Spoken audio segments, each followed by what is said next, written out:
رمضان کریم، رمضان کریم۔ کیا جان بوجھ کر روزہ قضا کر سکتے ہیں؟ دیکھیں، واجبات کو چھوڑنے کی نہ عقل اجازت دیتی ہے نہ شریعت اجازت دیتی ہے۔ آپ ایک ذات کو تصور کریں،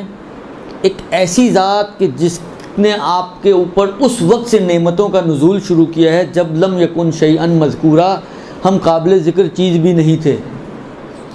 جو ہستی اس زمانے سے ہم پر احسانات کر رہی ہو، ہم پر اپنی نعمتوں کا نزول کر رہی ہو، پھر کس انداز سے اس نے ہماری پرورش کی اور شکم مادر میں ہمیں اس مقام تک پہنچایا کہ ہم اس دنیا میں آ سکیں۔ پھر اس دنیا میں آنے کے بعد کس انداز سے اس نے ماں کے دل میں ایسی محبت ایجاد کی کہ آپ کے ادھر آواز نکلی، ادھر آپ کی ماں تڑپ کے آپ کے پاس پہنچ گئی، درست؟ پھر کس انداز سے آپ کو بڑا کیا، اور اس بڑا کرنے کے اندر کیا کیا نعمتیں ہیں جو پروردگار عالم نے آپ کو عطا نہیں کی اور آپ کو اس مقام تک پہنچا دیا۔ تو اور یہ ساری وہ نعمتیں ہیں کہ جو بلا استحقاق پروردگار عالم نے عطا کی ہیں۔ ہمارا خدا سے کوئی مطالبہ نہیں تھا، ہم نے خدا کو کوئی ادھار نہیں دیا ہوا تھا کہ خدا نے کہا چلو میرے پاس پیسے نہیں ہیں تو میں یہ نعمتیں دے کے تمہارا ادھار چکا دیتا ہوں، ایسا تو کچھ نہیں تھا۔ بغیر کسی استحقاق کے پروردگار عالم نے یہ ساری نعمتیں ہمیں عطا کیں اور ان تمام نعمتوں سے ہمیں نوازا۔ تو ایک عقل مند انسان جس کی عقل کام کرتی ہو، کیا اس کی عقل اس کو اجازت دے گی کہ ایسے خدا کی نافرمانی کرے؟ کبھی بھی اجازت نہیں دے گی۔ کبھی بھی عقل انسان کی اجازت نہیں دے گی کہ اس ہستی کی اور اس ذات کی آپ نافرمانی کریں کہ جس ذات نے آپ کو لم یکن شیئا مذکورا سے شیء مذکورہ قرار دیا اور آپ کو نام دیا، آپ کو عزت دی، آپ کو شہرت دی، آپ کو مقام دیا، آپ کو اور دوسری نعمتوں سے نوازا اس دنیا میں۔ تو عقل بھی اجازت نہیں دیتی ہے کہ خدا کی نافرمانی کی جائے، یعنی عقلاً بھی قبیح ہے۔ اور اگر کوئی شخص ایسے خدا کی نافرمانی کرتا ہے تو عقلی طور پر قابل مذمت ہے، اور شرعاً بھی روایتیں اس بات کی اجازت نہیں دیتی ہیں، نہ آیات و نہ روایات، کہ انسان واجبات کو ترک کرے یا محرمات کو انجام دے۔ بس وہ ذمہ داریاں جو خدا کی طرف سے ضروری ذمہ داریاں ہیں واجب اور حرام کی شکل میں، ان کی نسبت عقل اور نقل کوئی بھی اجازت نہیں دیتا کہ آپ اس کی مخالفت کریں اور ان کو انجام نہ دیں۔ لہٰذا عقل اور نقل دونوں کی روشنی میں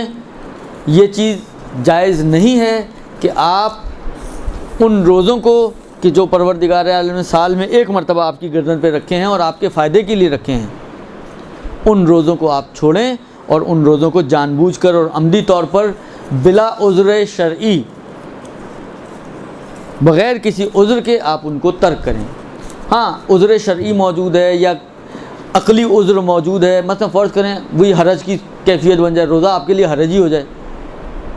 اصلا رکھ ہی نہیں سکتا ایک انسان روزہ، تو اب یہاں پر شریعت نہیں اس کو پابند کرتی کہ نہیں رکھ، بلکہ شریعت آپ دیکھیں کتنا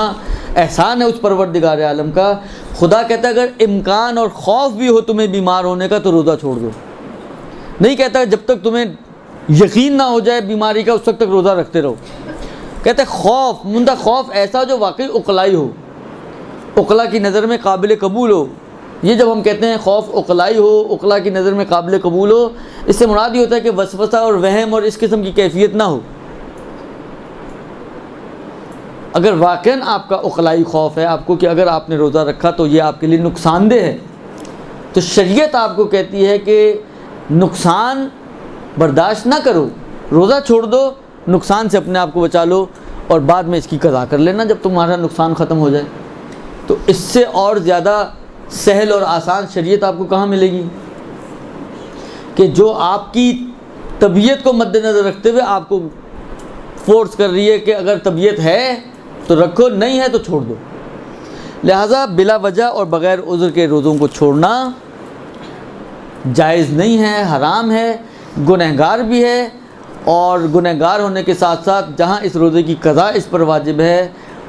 استغفار کرنا اس پر واجب ہے، وہاں اس کے اوپر کفارہ بھی واجب ہو جائے گا،